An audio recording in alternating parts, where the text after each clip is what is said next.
दोस्तों, प्रताप क्लासेस के YouTube channel पर आपका स्वागत है। तो आज है 27 अगस्त 2022 और 27 अगस्त 2022 के जितने भी इंडिया और वर्ल्ड के जो करंट अफेयर्स के क्वेश्चन बनते हैं तो आज उनका डिस्कशन करेंगे। पूरा वीडियो ध्यान से देखना और लास्ट में आपसे क्वेश्चन पूछूंगा जिनके जवाब आपको कमेंट बॉक्स में देना होगा। तो सभी विद्यार्थियों को गुड मॉर्निंग। स्टार्ट करते हैं आज टुडे मोस्ट इंपॉर्टेंट क्वेश्चन। और जो भी विद्यार्थी हमारे इस चैनल पर नहीं है तो चैनल को आप सब्सक्राइब जरूर कर लें और इसके पास लगे बेल आइकन का घंटा दबा लें ताकि हम जैसे ही वीडियो अपलोड करें उसका नोटिफिकेशन आप तक पहुंच जाएगा। वीडियो लाइक और शेयर करते रहना। पीडीएफ आपको इसके टेलीग्राम पर प्रताप क्लासेस सर्च करके वहां से आप डाउनलोड कर सकते हो और इस वीडियो के डिस्क्रिप्शन में भी टेलीग्राम का लिंक है, वहां जाकर भी इसकी पीडीएफ आप डाउनलोड कर सकते हो। तो डेली मेरी ये 6:30 पर आपको ये मेरी लाइव क्लास मिलती है।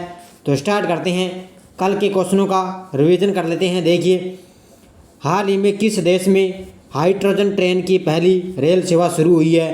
तो ये हुई है जर्मनी ने। हाल ही में देश में राष्ट्रीय राजमार्गों की लंबाई 2025 तक कितने लाख किलोमीटर पहुंच जाएगी?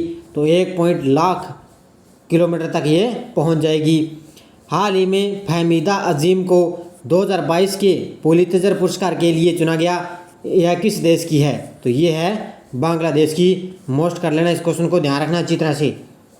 अगला देखो, हाल ही में ओणम महोत्सव 2022 किस राज्य में बनाया गया है? तो ये बनाया गया है केरल में। हाल ही में 2022 के यूनेस्को शांति पुरस्कार से किसे सम्मानित किया गया है? तो एंजेला मोर्केल को यूनेस्को शांति पुरस्कार से सम्मानित किया गया है। हाल ही में किस देश ने स्वदेशी VLSRSM का सफल टेस्ट किया है? ये किया है भारत देश ने। हाल ही में किस राज्य सरकार ने राज्य में 300 ग्रामीण औद्योगिक पार्क स्थापित करेगी? ये करेगी छत्तीसगढ़। हाल ही में किसने ऑनलाइन शैक्षणिक मोबाइल गेम आज़ादी क्वेस्ट लॉन्च किया है?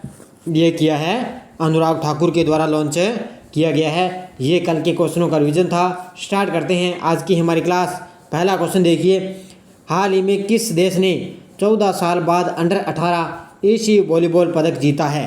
तो ये जीता है अपने देश भारत ने। किसने जीता है? अपने देश भारत ने 14 साल बाद अंडर 18 एशियाई वॉलीबॉल पदक जीता है। देखो, भारत के अंडर 18 एशियन वॉलीबॉल पुरुष चैंपियनशिप में दक्षिण कोरिया को हराकर कांस्य पदक जीतने पर सहारनपुर निवासी भारतीय टीम के खिलाड़ी आदित्य राणा ने इतिहास रच दिया है। तो ये सहारनपुर के रहने वाले भारतीय टीम के जो खिलाड़ी हैं आदित्य राणा ने इतिहास रचा और दक्षिणी कोरिया को हराकर इसमें कांस्य पदक जीता है। तो ईरान के तेहरान में इसका आयोजन हुआ था। इस जो खेल है इसका आयोजन कहाँ पर हुआ? ईरान के तेहरान में आयोजित 14वीं अंडर 18 एशियन वॉलीबॉल चैंपियनशिप में भारतीय टीम ने दक्षिणी कोरिया को हराकर कांस्य पदक पर कब्जा किया है। पदक कौन सा जीता है? कांस्य पदक जीता है। तो ये अच्छी तरह से नोट कर लेना आप। अगला देखो, हाल ही में कौन सी राज्य सरकार देश की पहली नाइट सफारी लगाएगी?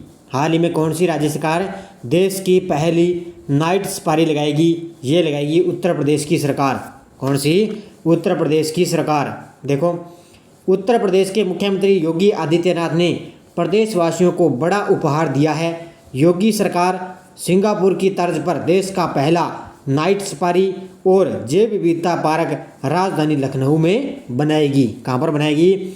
इन्होंने क्या है, सिंगापुर की तर्ज पर देश का पहला नाइट सफारी और जैव विविधता पार्क है इनकी जो यूपी की राजधानी है लखनऊ में बनाएगी। देश में 13 ओपन डे सफारी है लेकिन एक भी नाइट सफारी नहीं है। तो अभी ये पहले एक भी नाइट सफारी नहीं था, अब यूपी में नाइट सफारी लगाएगी राज्य सरकार। और ओपन डे सफारी कितना है? देश में ओपन डे सफारी 13 है। तो ध्यान रखना। और ये लखनऊ में लगाएगी यूपी की सरकार।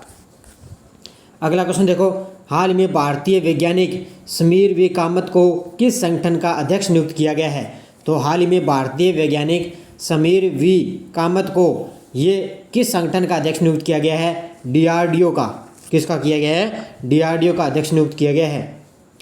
प्रतिष्ठित वैज्ञानिक समीर वी कामत को रक्षा अनुसंधान और विकास विभाग का सचिव और रक्षा अनुसंधान विकास संगठन यानी कि DRDO का अध्यक्ष नियुक्त किया गया है। रक्षा अनुसंधान और विकास विभाग का सचिव है और रक्षा अनुसंधान और विकास संगठन DRDO का अध्यक्ष नियुक्त किया गया है। किसको? समीर वी कामत को। वर्तमान में DRDO के नेवल सिस्टम्स एंड मटेरियल प्रभाग के महानिदेशक हैं और वह जी सतीश रेड्डी का स्थान लेंगे। तो पहले कौन थे? जी सतीश रेड्डी थे और अब ये किसका स्थान लेंगे? जी सतीश रेड्डी का। कौन है? समीर वी कामत, जिन्हें रक्षा मंत्री का वैज्ञानिक सलाहकार नियुक्त किया गया है। तो अब ये क्या है, जो सतीश रेड्डी है ना, इनको अब क्या है, रक्षा मंत्री का वैज्ञानिक सलाहकार इनको नियुक्त किया गया है। तो इसमें एक एक लाइन आपके लिए मोस्ट है, ये ध्यान रखना। अगला देखो, हाल में पीएम मोदी ने किस शहर में होमी भाभा कैंसर अस्पताल का उद्घाटन किया है? हाल ही में पीएम मोदी ने किस शहर में होमी भाभा कैंसर अस्पताल का उद्घाटन किया है? ये किया है मोहाली पंजाब में। कहाँ पर किया है? मोहाली पंजाब। और कल मैंने आपको बताया था फरीदाबाद में क्या है, अमृत हॉस्पिटल का अस्पताल का इन्होंने उद्घाटन किया है। प्रधानमंत्री नरेंद्र मोदी ने मोहाली के मुलामपुर में होमी भाभा कैंसर हॉस्पिटल का रिसर्च सेंटर का उद्घाटन किया है। इसके बाद कार्यक्रम में पीएम मोदी ने कहा कि यह हॉस्पिटल देश की बेहतर हो रही स्वास्थ्य सुविधाओं का प्रतिबिंब है। तो ये क्या है, हरियाणा और हिमाचल प्रदेश को भी इसमें क्या है, लाभ मिलेगा इस हॉस्पिटल से। और इसका मोहाली में मोदी जी ने इसका उद्घाटन किया है।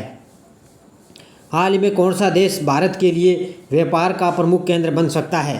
कौन सा देश है जो भारत के लिए व्यापार का प्रमुख केंद्र बन सकता है? तो वो बनेगा दक्षिण अमेरिका। कौन बनेगा? दक्षिण अमेरिका।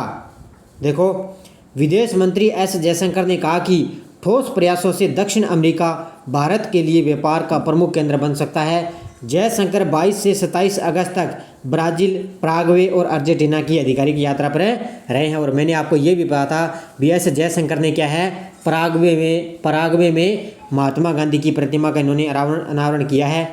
विदेश मंत्री एस जयशंकर ने ब्राज़ील की राजधानी है ब्राजीलिया के सिटी पार्क में महात्मा गांधी को श्रद्धांजलि अर्पित की है। इन्होंने मूर्ति का अनावरण किया और अब इन्होंने ये कहा है कि ठोस प्रयासों से क्या है, दक्षिण अमेरिका भारत के लिए व्यापार का प्रमुख केंद्र बन सकता है।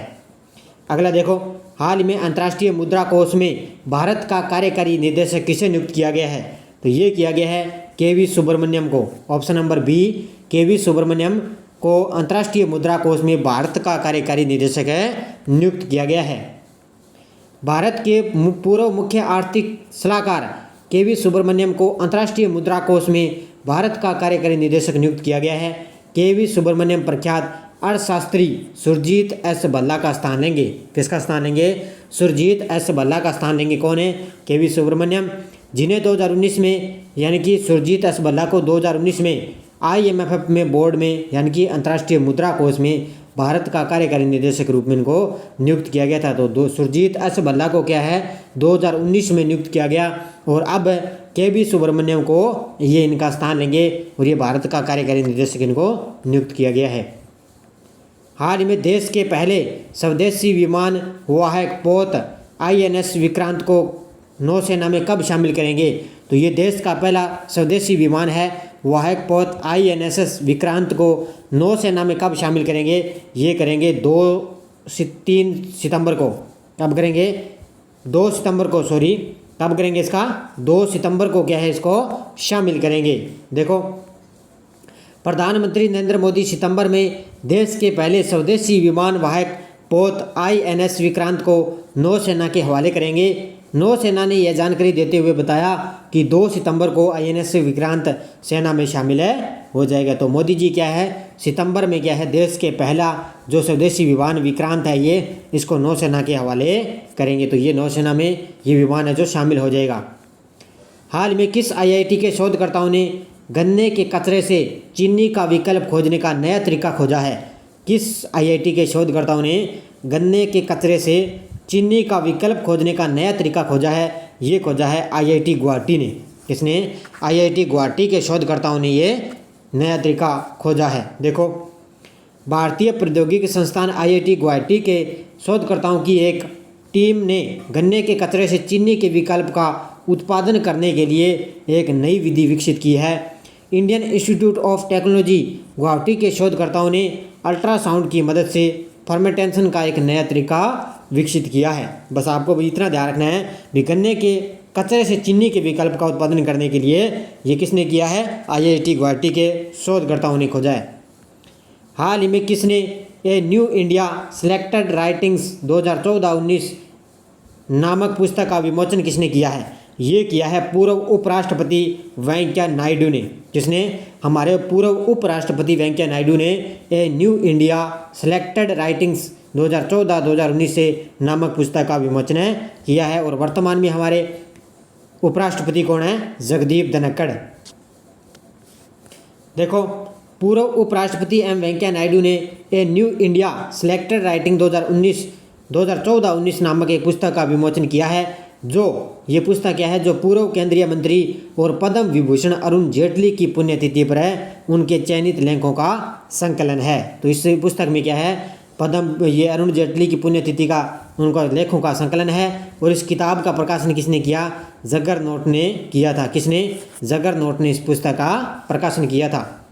अगला देखो, हाल ही में ICRA ने 2023 की पहली तिमाही में भारतीय GDP कितने प्रतिशत बढ़ने की उम्मीद लगाई है? ये लगाई है 13%। कितनी? ICRA ने, यानी कि ICRA की एक रिपोर्ट आई है, उसमें मुताबिक 2023 की पहली तिमाही में भारतीय GDP 13% बढ़ने की इसने उम्मीद लगाई है। ICRA की एक रिपोर्टिंग मुताबिक 2023 की पहली तिमाही में सकल घरेलू उत्पाद यानी कि GDP वृद्धि दोहरे अंकों में 13% बढ़ने की उम्मीद है। बस ये आंकड़ा आप अच्छी तरह से इतना आपको याद रखना है।